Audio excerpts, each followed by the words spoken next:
Sarika please তুমি নিজের ঘর থেকে বেরো আর কোথাও একটা লুকিয়ে পড়ো। লুকিয়ে পড়বো?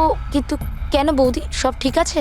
হ্যালো সারিকা আমার কথা শোনো, তুমি টাইম ওয়েস্ট করো না, তুমি নিজের ঘর থেকে বেরো। আমি এই পার্টিতে এখানে শুনেছি তোমার জীবনের ঝুঁকি আছে, কেউ তোমাকে ওখানে মারতে আসছে। সারিকা প্লিজ ঘর থেকে বেরো। কি বলছো তুমি বৌদি? Hello hello. ওই লোকটা যেই হোক ও তোমার লেফট সাইড দিয়ে আসবে, আমিও পুলিশ নিয়ে আসছি ওখানে। প্লিজ প্লিজ তুমি টাইম ওয়েস্ট করো না, ঘর থেকে বেরিয়ে পড়ো। হ্যাঁ হ্যাঁ, কিন্তু বৌদি হ্যালো।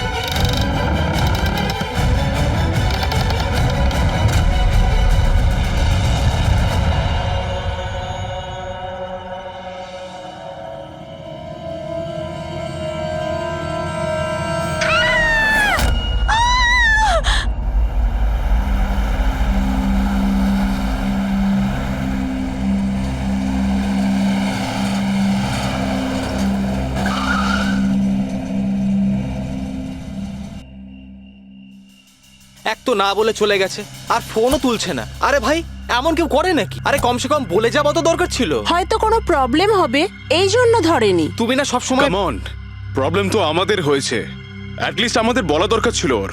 আর না তো কি, একদম বাচ্চাদের মতো ব্যবহার, কারো চিন্তাই করে না। সি গাইস লিসেন, প্রথমে ঘরের ভেতর ঢুকে দেখি। এটাও তো হতে পারে যে ঘরের ভেতর রয়েছে। চলো চলো।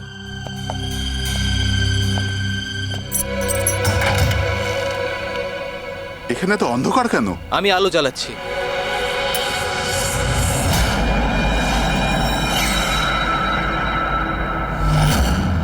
এসব কি? সারিকা, আমার আগে থেকেই মনে হচ্ছিল যে ওই মেয়েটার প্রাণের সংশয় আছে। এই কথাটা আমার হালকাভাবে নেওয়া উচিত হয়নি, ওদের ভরসা করাই উচিত হয়নি। তুমি এত কেন ভয় পাচ্ছ? হয়তো মেয়েটা ঠিকই আছে। তুমি জানো না অভিজিৎ, এই মেয়েটার এমন একটা রোগ আছে যার কারণে যে কোনো সময় ওর জীবন যেতে পারে। কেউ যা খুশি করতে পারে ওর সঙ্গে, কিন্তু ও জানতেই পারবে না। জানতে পারবে না? স্যার, ওকে ঘুমাতে আছে? না, কমায় না, একটা অদ্ভুত রোগ। আমিও এই রোগের ব্যাপারে আগে কখনো শুনিনি। একটা অসুস্থ মেয়েকে তার পরিবারের লোক মারতে কেন চাইবে? যতটা আমি ওদেরকে চিনেছি, আমার মনে হচ্ছে যে ওদের ভাবসাব খুব একটা সুবিধার নয়। সারিকার সঙ্গে আমার কয়েকদিন আগেই দেখা হয়। একদিন আমি অফিস থেকে যখন বাড়ি যাচ্ছিলাম,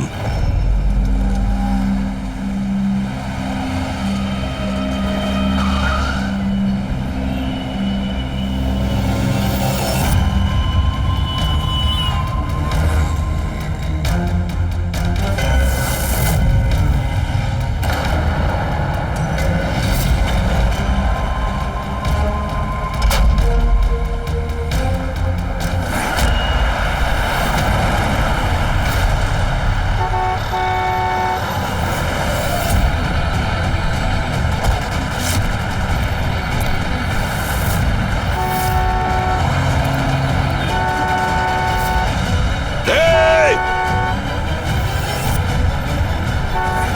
দাঁড়াও!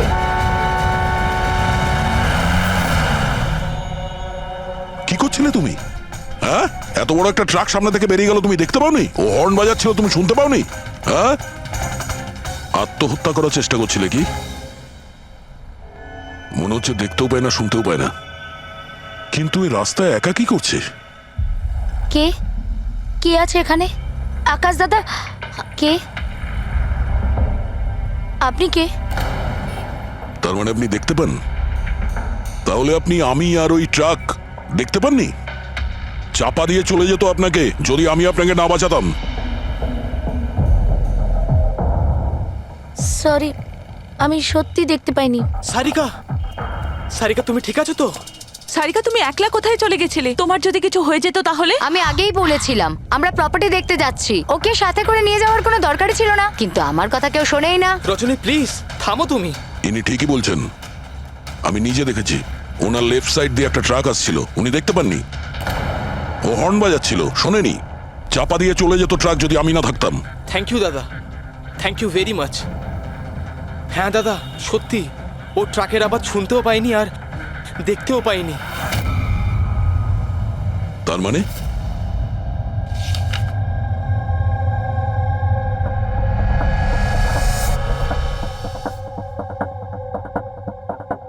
এইসব আপনি মানে আপনার শুধু জিনিস আর সবার এই ডান দিকটা নজরে আসে না, শুধু বাঁ দিকটা নজরে আসে। হ্যাঁ স্যার। তার মানে এই মুহূর্তে আমি আপনার সামনে আছি, আপনি আমার অর্ধেকটা দেখতে পাচ্ছেন, আমার এই ডান দিকটা আপনি দেখতে পাচ্ছেন না? না স্যার, দেখতে পাই না। আমার যত কাছে কেউ থাকুক না কেন, যদি সে আমার বাঁ দিকে দাঁড়িয়ে থাকে তাহলে না আমি তাকে শুনতে পাই আর না দেখতে পাই স্যার। আমার এই সমস্যাটা রয়েছে স্যার, হেমি স্পেশাল নেগলেক্ট। এই রোগের কারণের জন্য স্যার আমার মাথা লেফট সাইড রেজিস্টার করতে পারে না স্যার, শুধুমাত্র ডান দিকটাই বুঝতে পারি আমি স্যার। সেই জন্য আপনি এইসব পেন্টিংস, এই লোকজন সবার ডান দিকটাই দেখতে পাই আমি স্যার। তাহলে এই অসুখের কোনো ট্রিটমেন্ট নিশ্চয়ই আছে। আর আপনারা ওনাকে রাস্তায় যেতে দিলেন কি করে? আপনারা তো জানতেন যে ওনার সঙ্গে কি হচ্ছে, তারপরেও যদি কিছু হয়ে যেত ওনার। স্যার আপনি বলুন স্যার, ওর তো নিজের বুদ্ধি ব্যবহার করার দরকার ছিল। ওর কি দরকার ছিল রাস্তায় একা যাবার? আর এ কোনো ছোট বাচ্চা নাকি যে 24 ঘন্টা ওকে নজরে রাখতে হবে? ইনফ্যাক্ট আমরা এর জন্য একটা বেবি সিটার রেখে নিই যে 24 ঘন্টা ওর দিকে নজর রাখবে। এখন এসব বলে কি হবে? হ্যাঁ, ভুল আমাদের হয়েছে, এটা তোমরা মানো আর না মানো আমি মানি। Sir, I am so sorry sir.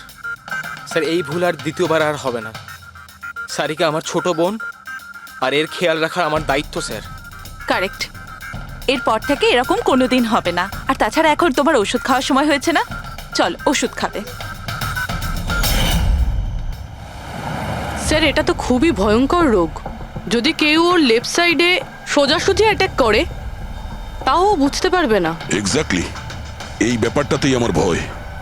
এক তো এই অসুখ, তার উপরে কোটি টাকার সম্পত্তির একলা ওয়ারিশও। সারিকার মা বাবা একটা অ্যাক্সিডেন্টে মারা গেছে, সারিকা বেঁচে গেছে, কিন্তু ওর এই হেমি স্পেশাল নেকলেট অসুখ হয়ে গেছে। ওর আশেপাশেও দেখভাল করার জন্য তো অনেক লোক আছে, কিন্তু তার মধ্যে জানি না কতজন আছে যারা সৎভাবে ওর ভালো চায়। এরকম কেন মনে হচ্ছে তোমার? অভিজিৎ, ওই উইল অনুযায়ী সারিকার পরে পুরো সম্পত্তি এই আত্মীয়দেরই পাওয়ার কথা। আর আমার প্রথম থেকেই এদেরকে খুব একটা ভালো লাগছে না। আর এই কিছুদিন আগে আমি ওর বার্থডে পার্টিতে গেছিলাম। চলো সারিকা, এবার কেকটা কাটো। দাদা আর 2 মিনিট ওয়েট করে যাই, দয়া স্যার হয়তো চলে আসবেন। আমি ওনাকেও ইনভাইট করেছি। অন্তত আমাদেরও বলতে পারতে। আরে কে কি বললো না ভাই? ও আই এম সো সরি, আসতে একটু দেরি হয়ে গেল। Many many happy returns of the day, happy birthday. I will take it, দাও। আপনি আপনাকে ঠিক চিনতে পারলাম না। আমি বলছি, এ হলো কৃতি। সারিকার মতো পেশেন্টদেরকে হ্যান্ডেল করার জন্য ইনি ট্রেনিং নিয়েছেন, আর আমি ইনাকে 24 ঘন্টা সারিকার সাথে থাকার জন্য অ্যাপয়েন্ট করেছি। আশা করি আপনি সারিকাকে নিয়ে আর চিন্তিত হবেন না। একদম। আর আমাদেরও মনে হয় যে কৃতি থাকলে সারিকা সেফ থাকবে। অ্যাবসলিউটলি। আমারই ভুল হয়েছে, শুধু আমার ভুল। আমার সারিকাকে ওদের ভরসায় ছাড়া উচিত হয়নি। আমার মেরে দিয়েছে হয়তো ওরা, ওকে বাড়ি এসে গেছে।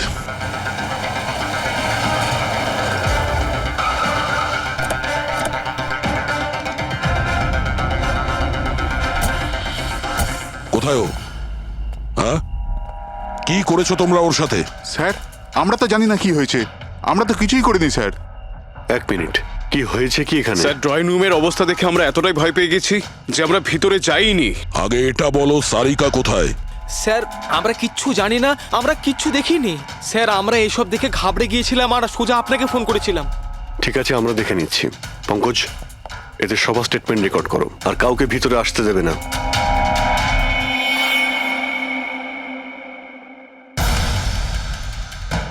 সারিকা, সারিকা, কেউ আছেন?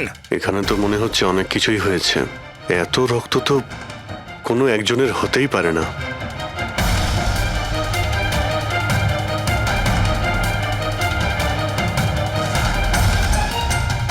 স্যার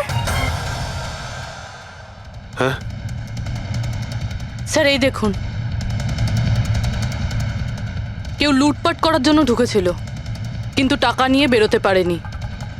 যেই ওকে বাধা দেওয়ার চেষ্টা করেছিল তার উপরেই আক্রমণ করে। স্যার, লাশ! সারিকা?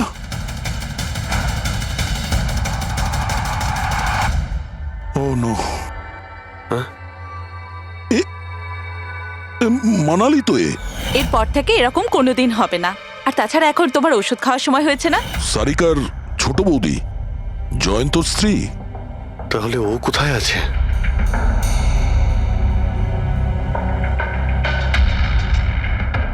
ও নো। দয়া, হ্যাঁ?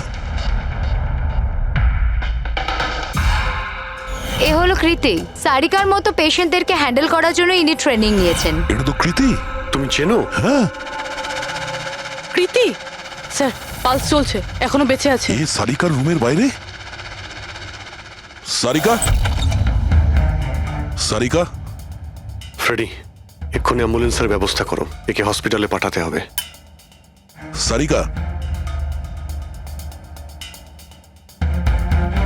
সারিকা?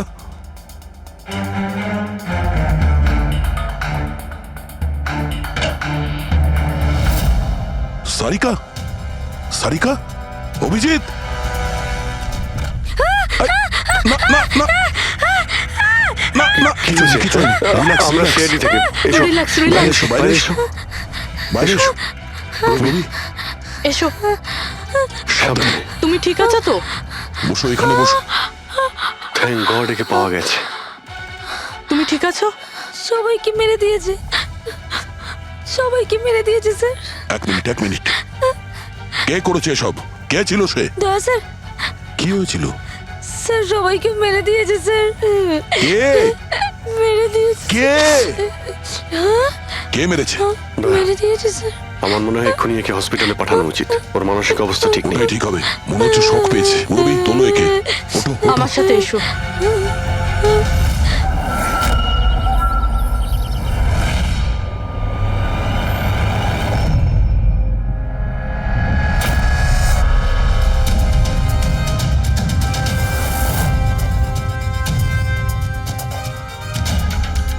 স্যার, আপনি আমাকে ঘরে কেন যেতে দিচ্ছেন না?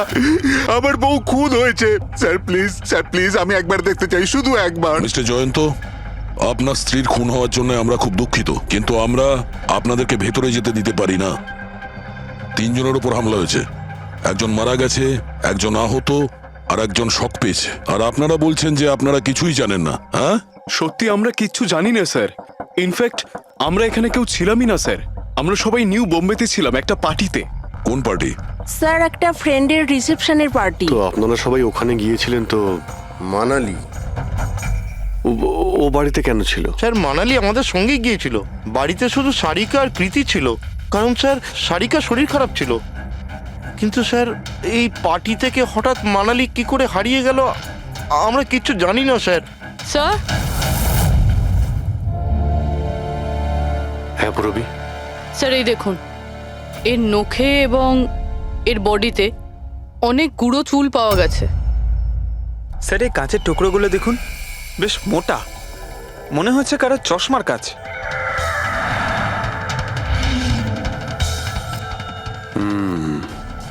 চশমারই মনে হচ্ছে। রেখে দাও সাবধানে। এই টেনে নিয়ে যাওয়ার চিহ্নের সঙ্গে রক্তের ফোঁটা।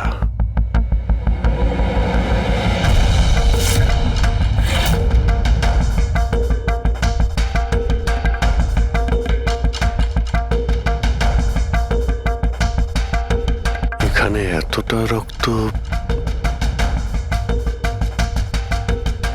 মানে এখানে এসে দাঁড়ায় আর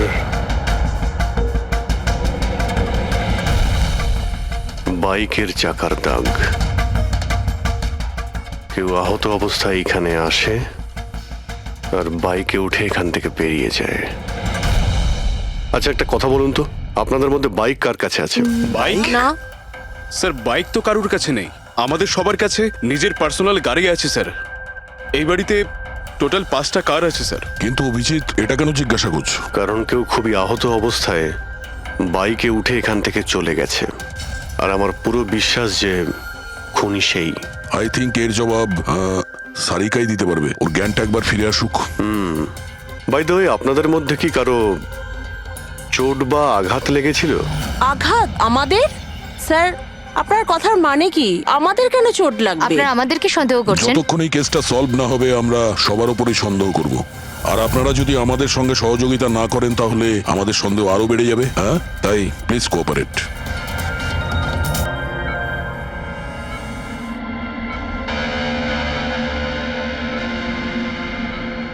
সারিকা,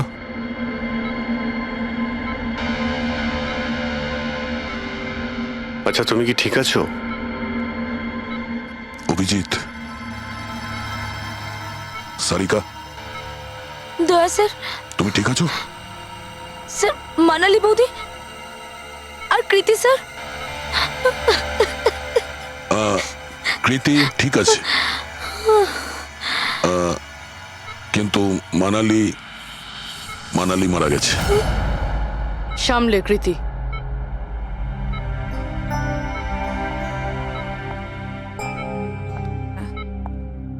কৃতি কৃতি তুমি ঠিক আছো তো? I am so glad you okay. Thank god তুমি ঠিক আছো।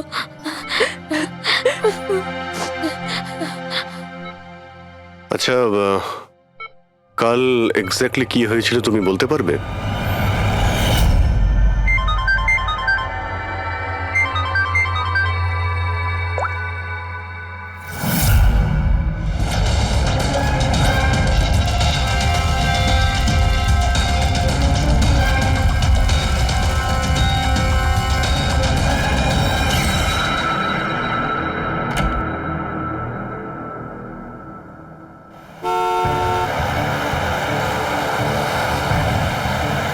বৌদি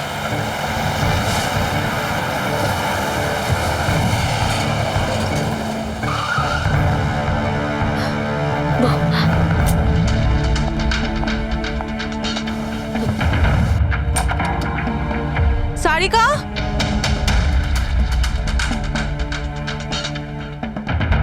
সারিকা, সারিকা কোথায় তুমি? বৌদি সারিকা, সারিকা,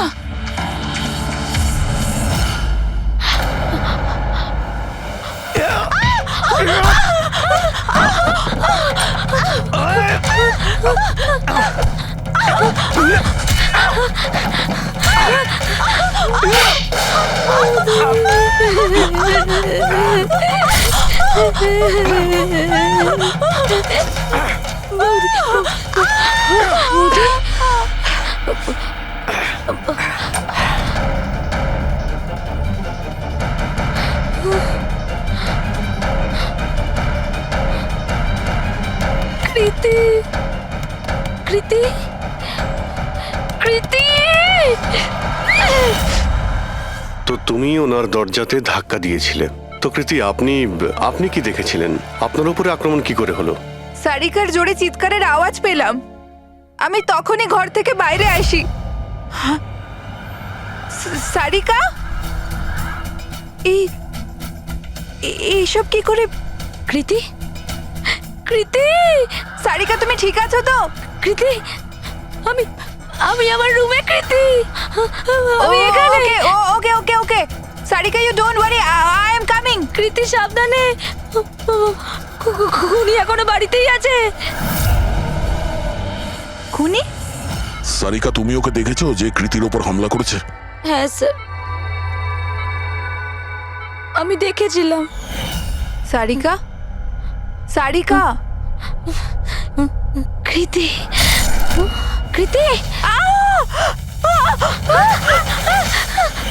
সারিকা, সেই মুহূর্তে তুমি যা যা দেখেছো সেটা তুমি একটা পেপারের ওপর আঁকতে পারবে?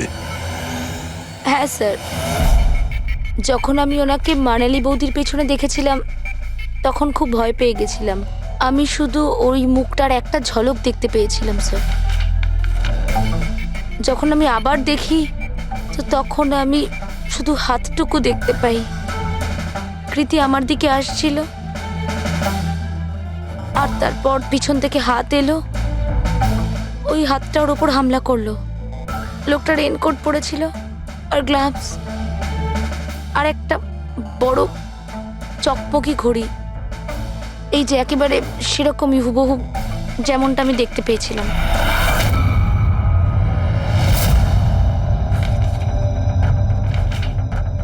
আই হোপ এই অর্ধেক ছবিগুলো দিয়ে আপনারা কিছু উপকার পেয়ে যাবেন হয়তো। চিন্তা করো না, এই অসম্পূর্ণ ছবিটা আমরা কমপ্লিট করব। ফেডরিক, মনোহরের কাছে এই পেন্টিং গুলো নিয়ে যাও আর বলো যে এই স্কেচ যেন কমপ্লিট করে।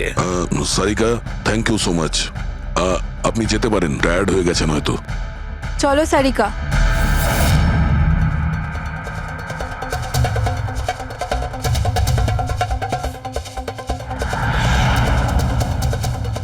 এই লোকটাকে তো আগে কখনো দেখিনি স্যার। হতে পারে শুধু এই কাজের জন্যই হায়ার করা হয়েছিল।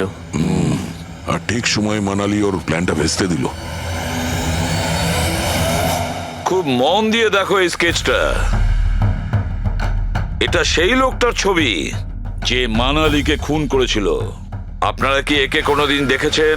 আমি তো বুঝতেই পারছি না আমাদের কেন সন্দেহ করা হচ্ছে। এক্স্যাক্টলি, আমরা সবাই সারিকার আপনজন। আর আজ আমরা বিজনেসের সব কাজ ছেড়ে এখানে এসেছি শুধুমাত্র সারিকার জন্য। আর আপনাদের মনে হচ্ছে আমরা ওকে মারতে চাইছি? স্যার যে মারা গেছে ও আমার বউ স্যার, আর সারিকা আমার বোনের মতো। স্যার আমি যখন খুব ছোট ছিলাম আমার বাবা মা মারা গিয়েছিল।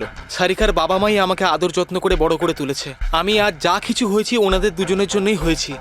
আর স্যার আমি সারিকাকে আমার নিজের প্রাণের চেয়েও বেশি ভালোবাসি। এক্স্যাক্টলি, এক তো আমরা ওর জন্য নার্স রাখলাম আর আপনারা সবাই আমাদেরকেই সন্দেহ করছেন। হ্যাঁ, সন্দেহ করছি তোমাদের সবাইকে। আমি নিজের চোখে দেখেছি কতটা ভালোবাসো তোমরা ওকে। আপনারা সবাই ভালোভাবেই জানেন যদি ওই বেচারির কিছু হয় তাহলে ওর কয়েকশো কোটি টাকার সম্পত্তির তোমাদের সবার মধ্যে ভাগ হবে।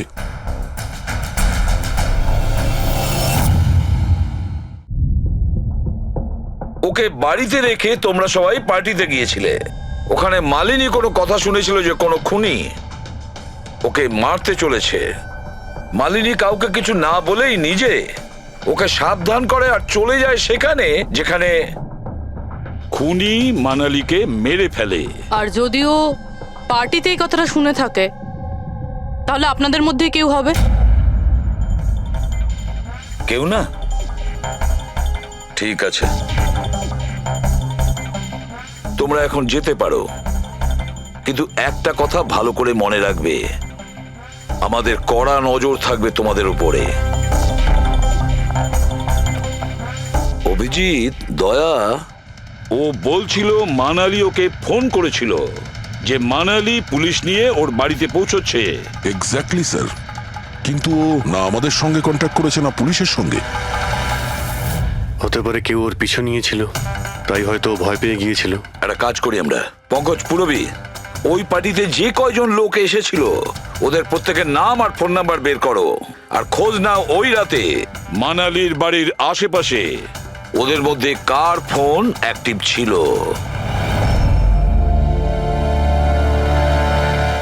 স্যার। হ্যাঁ স্যার, ওই রাতে ওখানে 250 লোক ছিল, কিন্তু স্যার একজন হচ্ছে ঈশান। ওই রাত্রেও পার্টিতে ছিল আর ওখান থেকে ও সারিকার বাড়ির দিকে গেল যখন মানালি পার্টি ছেড়ে গেল। আর ফোন ওখানেই বন্ধ হয়ে যায় ওদের বাড়িতে। স্যার আর একটা আজব ঘটনা ঘটেছে। মানালি সেই রাতে ওই বাড়িতে ফোন করেইনি, বরং সেখান থেকে ব্যান্ড্রায় গিয়েছিল, কোয়াড্রাম, আর তারপর থেকে ফোনটা সুইচ অফ। মানালির সেল ফোন তোর কাছেই ছিল ওই ক্রাইম সিনে?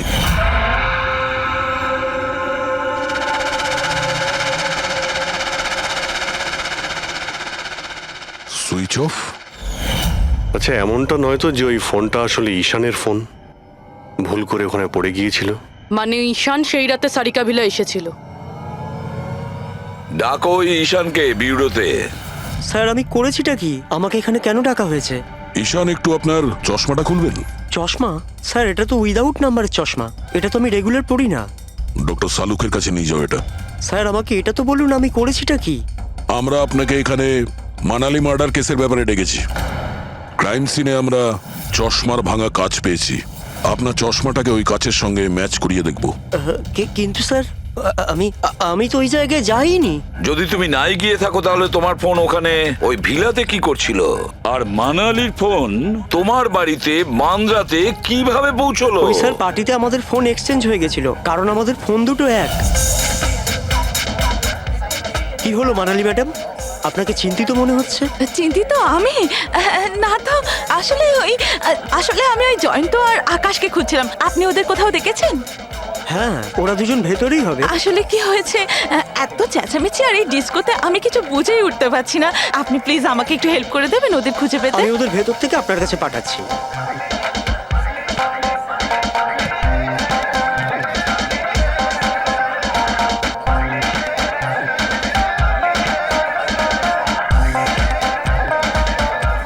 মানালি, ঈশান, তুমি তো বলছিলে মানালি খুঁজছে আমাদের। কোথায় মানালি? আরে এক্ষুনি তো এখানেই ছিলেন মানালি, কি জানি কোথায় চলে গেলেন। ওই দিকটা কি দেখি, চলো। স্যার আমার ফোন সুইচ অফ ছিল, এই জন্য আমি মানালিকে বলতে পারি। সেই কারণে মানালি পুলিশকে ফোন করতে পারেনি। স্যার আমাকে বিশ্বাস করুন, আমি খুন করিনি। খুনি না হলেও খুনির সঙ্গী তো হতে পারো, যে ওখানে ওই পার্টিতে উপস্থিত ছিল। তুমি পার্টিতে মালিনীর সমস্ত কথা শোনো, আর যখনই মানালি ওখান থেকে বেরোয় তুমি মানালির পিছু নাও। কোনো কায়দা করে তুমি মানালির ফোন তোমার বাড়ি ব্যান্দ্রাতে পাঠিয়ে দিলে, আর ওখানে পাওয়া চশমার কাঁচের টুকরো, আমাদের সন্দেহ ওটা তোমার চশমার রিপোর্ট তো আমরা পেয়েই যাব আমাদের ফরেন্সিক ল্যাব থেকে। ঈশান শুধু ঈশানের কাছে কোনো কারণ নেই, কিন্তু সবার কাছেই কোনো না কোনো কারণ আছে সারিকাকে মারার জন্য। দিয়া আর অভয়, এদের দুজনের তো টাকার খুব প্রয়োজন ছিল, হতে পারে এরা দুজন করেছে।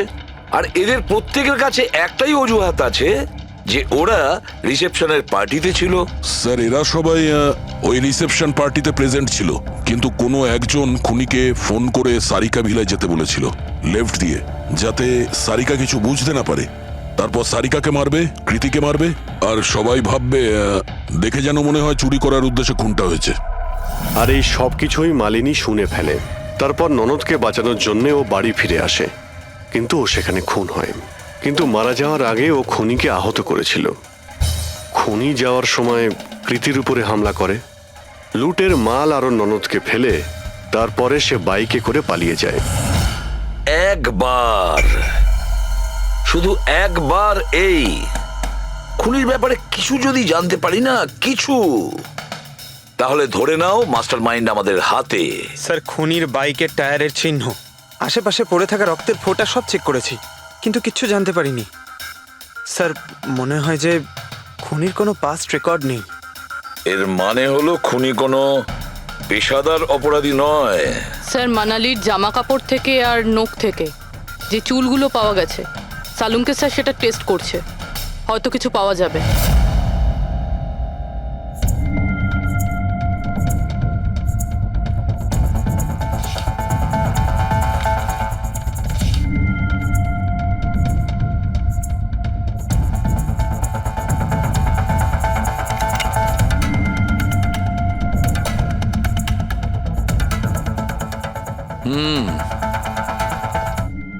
আমার আন্দাজ একদম ঠিক ছিল, এবার শুধু ডিএনএ রিপোর্টটা দরকার। হ্যাঁ সালুকে বস, হ্যাঁ একটা কথা ঠিক যে ঈশান খুনি নয়, কারণ ক্রাইম স্পট থেকে এই যে চশমার লেন্সের ভাঙা টুকরো পাওয়া গেছে, এইগুলো ঈশানের চশমার সঙ্গে ম্যাচ করছে না। এক তো ঈশানের চশমার পাওয়ার 0, আর দ্বিতীয়ত ঈশানের যে চশমাটা তার লেন্সগুলো একদম নর্মাল, কিন্তু এই লেন্সটা ফটোক্রোম্যাটিক, মানে রোদের সঙ্গে রং পাল্টায়। আচ্ছা, ওই যে রক্ত পাওয়া গিয়েছিল ওই বাইকে টায়ারের মার্কের কাছে, সেটা কি খুনির রক্ত? হ্যাঁ, ওই রক্তটা খুনিরই, যার বয়স 25 থেকে 30 বছরের মধ্যে। আর মানালির নখে যে চুলটা পাওয়া গেছে ওটা নিশ্চয়ই খুনির। আসলে বস, হাতাহাতি করবার সময় চুল গোড়া থেকে উপড়ে আসে, অথচ এই যে চুলটা, এটা উপড়ে আসেনি, কাটা হয়েছে। আর এইটা দেখো স্ক্রিনে, যতগুলো চুল আছে সব আলাদা আলাদা রকমের। কোনো চুল সিধে, কোনোটা কোঁকড়ানো, আর ওগুলো রং দেখো, প্রত্যেকটা চুলের রং আলাদা। কোনোটা কালো, কোনোটা ব্রাউন, কোনোটা ডার্ক ব্রাউন, আর ওই গোল্ডেনও আছে। এই চুলগুলো একটা লোকের হতেই পারে না। আলাদা আলাদা লোকের চুল? হ্যাঁ দয়া, এই চুল থেকে আমরা বিভিন্ন ধরনের কেমিক্যাল পেয়েছি, যেমন হচ্ছে কেরাটিন, ফিফটাইন, আরো অনেক কিছু। আমার মনে হচ্ছে না যে এই চুলগুলো কোনো একজন লোকের মাথার চুল। Hello, oh good, very good, thank you very much, good news, bye. DNA টেস্টের রিপোর্ট, এই রিপোর্ট এই বিষয়টা কনফার্ম করছে যে এই যে চুলগুলো সেগুলো কোনো একজন ব্যক্তির চুল নয়। যে লোকটার ড্রেসের ওপর আলাদা আলাদা চুল আছে, আলাদা আলাদা লোকের কাটা চুল, সেই লোক কোনো বড় সেলুনে কাজ করে, হেয়ার স্টাইলিস্টের।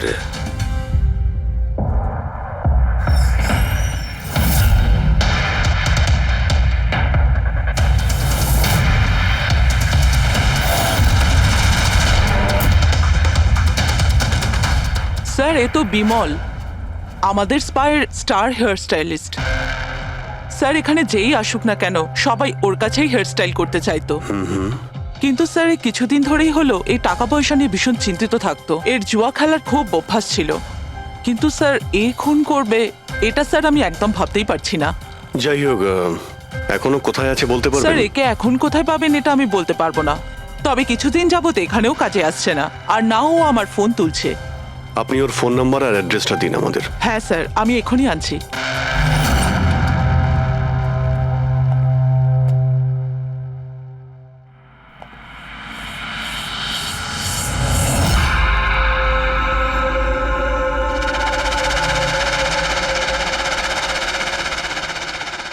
ও নো, এ তো গেছে। বিষ খেয়েছে। এখানে আঘাত লেগেছে, আর এই কাঁধেও নখের চিহ্ন। মানে এই হলো সেই যে মানালিকে খুন করেছে। দেখো কিছু পাওয়া যায় কিনা।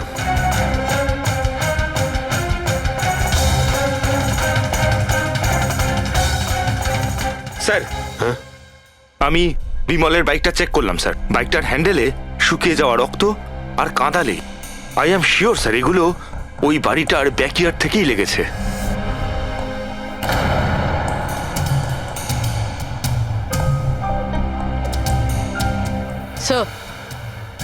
স্যার, এই ভেঙে যাওয়া চশমা আর এই রেনকোট পেয়েছি।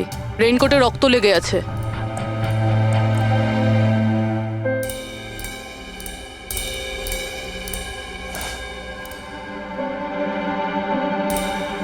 এই দেখতে পাচ্ছ, বাঁ হাতে ঘড়ি। হ্যাঁ, তাহলে স্যার যদি বিমল বাঁ হাতে ঘড়ি পরতো তাহলে ও কি করে বলল যে ডান হাতে ঘড়ি পরা ছিল?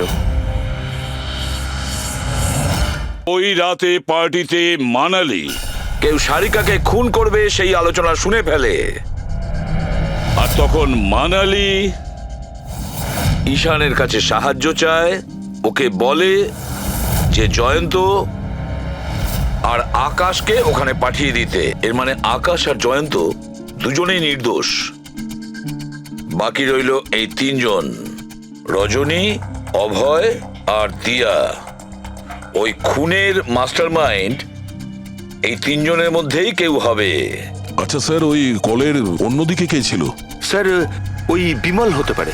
না স্যার, আমি বিমলের ফোন রেকর্ড চেক করেছি। ওই রাত্রে ওদের মধ্যে কেউই বিমলকে ফোন করেনি। তাহলে অপর প্রান্তে কে ছিল সেদিন?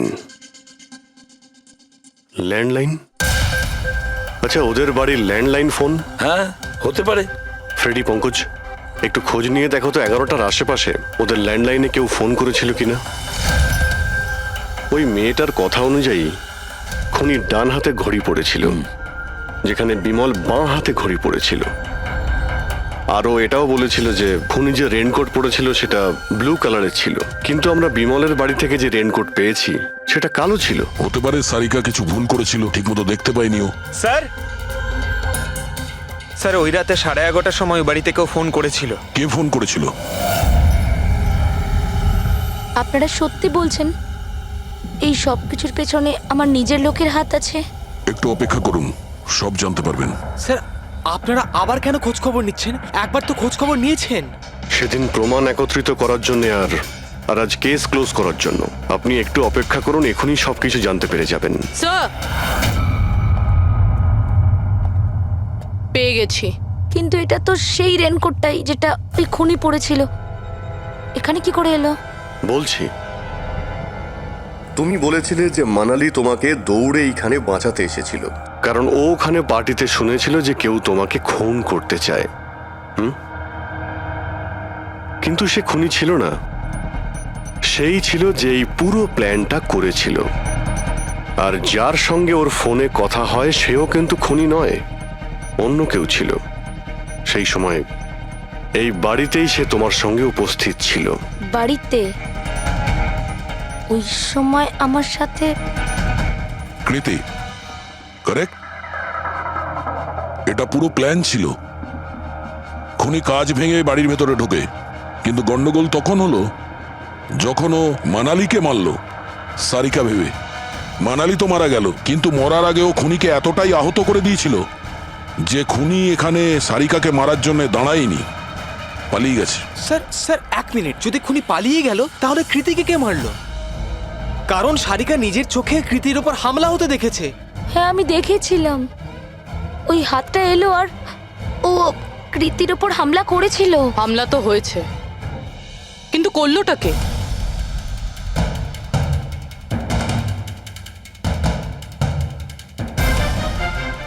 আপনারা সবাই আমাকে এভাবে কেন দেখছেন? এর উত্তর তো শুধু তুমিই দিতে পারবে কৃতি। ও রাত ঠিক 10:30টার সময় শুয়ে পড়েছিল। আর মানালি কাউকে ফোনে কথা বলতে শুনেছিল রাত 11:10 আর সেই ফোনটা এসেছিল এই বাড়ির ল্যান্ডলাইনে। কে রিসিভ করেছিল সেই কলটা? যদি আমরা এটা মেনেও নিই যে বিমল তোমার ওপর হামলা করেছে, তাহলে ও তোমাকে বাঁচিয়ে রাখলো কেন? ও মানালিকে এত নৃশংসভাবে মারলো আর তোমাকে শুধু এই একটা আঘাত কেন? ও সারিকাকে কেন মারলো না? আর এই চুরি করা টাকা ছেড়ে পালালো কেন? আর সব থেকে বড় প্রশ্ন, ও খুনিকে এই ব্লু কালারের জ্যাকেট পরে থাকতে কি করে দেখলো? কি করে দেখলো সেই ঘড়িটা যা বিমল লেফট হ্যান্ডে পড়তো, রাইট হ্যান্ডে নয়? বিমলের রেইনকোটের কালার ছিল ব্ল্যাক।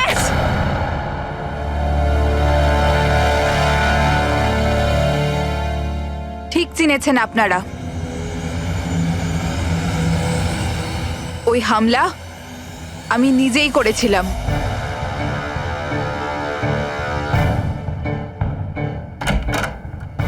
সারিকা, সারিকা কোথায় তুমি? মানালি এখানে এই সময়? Sarika,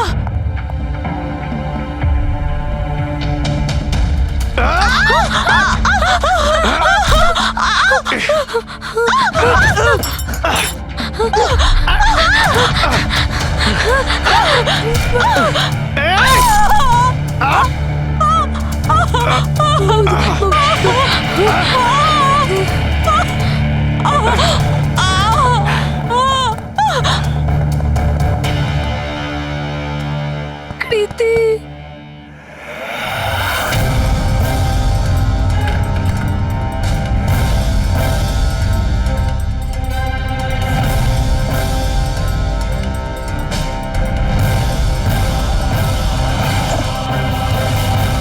I am coming, Sarika, don't worry.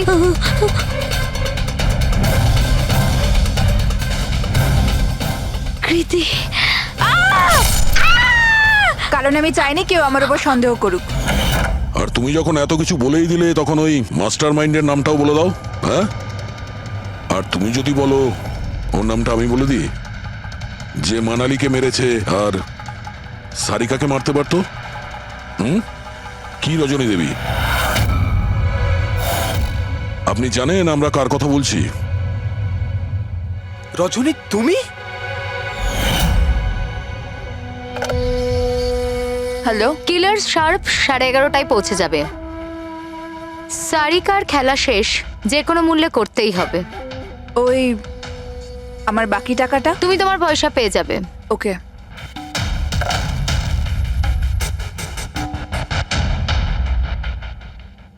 রজনী, তোমার জন্য আমি আমার বউকে... আমার পয়সার দরকার ছিল। সারিকার বেবি সিটিং করতে করতে আমি হাঁপিয়ে উঠেছিলাম। আর এইসব তোমার জন্য হয়েছে আকাশ। তোমার জন্য আমরা সবাই সারিকার আয়া হয়েছিলাম। আমাকে আমার জীবন যাপন করতে হতো আগের মতো। এই জন্য আমি প্ল্যান করেছিলাম আর কৃতিকে বাড়িতে নিয়ে এসেছিলাম। পার্টিতে যাওয়াও আগে থেকেই ঠিক ছিল, যাতে আমি সময় পাই প্ল্যান করার। সব ঠিক চলছিল, শুধু বিমলের ব্যাপারে একটু ভুল হয়ে গেল। না হলে... এত কিছু হয়ে যাওয়ার পরেও দেখছি তোমার কোনো অনুতাপ নেই, বরং নিজের প্ল্যান নিয়ে গর্ব করছো। তুমি অনেক সময় পাবে নিজের প্ল্যানের ভুল ত্রুটি ধরার, কারণ তোমার এই বাকি জীবন এবার তোমাকে জেলের মধ্যে বসেই কাটাতে হবে।